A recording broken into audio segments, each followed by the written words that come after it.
Good morning mga ka-agri. So mag-i-spray tayo ng pang fall armyworm ngayon kasi kailangan natin maagapan para hindi masira yung ating maisan. At ngayon mga ka-agri, dahil minimal lang naman yung tama ng fall armyworm sa ating maisan, ang gagawin natin ay spot applications lang gamit itong bateryang sprayer.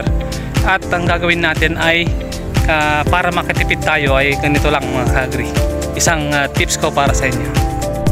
Okay mga ka-agri, so ito yung maisan na spray natin. So meron lang mga mangilan-ngilan na fall armyworm. So ang gagawin natin ay spot applications lang. So ganito lang mga ka-agri, oh. Yan, oh. So 4 na iras or linya yung ating isprayan. Ganyan lang mga ka-agri. Yun lang merong mga tama ang isprayan natin para makatipid tayo mga ka-agri kasi sobrang mahal na ng mga insecticides ngayon.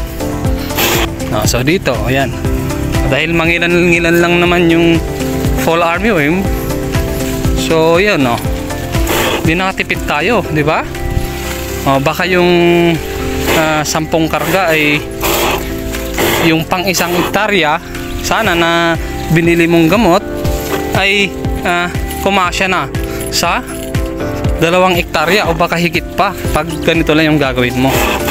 Ito ay recommended para lamang sa mga yung minimal lang naman or maliit lang yung tama nito sa ating maisan. Okay? Isang tips ko lang ito sa inyo kasi gusto ko lang ibahagi kasi para ito sa mga nagtitipid na mga farmers na gusto na although nagtitipid pero gusto niya na mataas pa rin yung kanyang magiging ani kasi hindi niya rin napabayaan yung kanyang maisan, di ba? Ganun lang mga ka-agri. So ayun, napakasimple lang. So di ba? Ayun, napakaganda naman, kakaunti lang ng mga tama. Very minimal lang. Kaya ang gagawin natin ganito lang. Spot applications. At nakasisigurado pa tayo na yung pag-apply natin ay talagang tamang-tama kasi nasa talbos lang yung mga yan, mga ka-agri. Paano ba natin malalaman na may tama ng fall armyworm? So ito, yung mga may puting-puting yan mga ka-agri, yung mga uod dyan ay maliliit pa lang. Kaya hindi niya nabutas.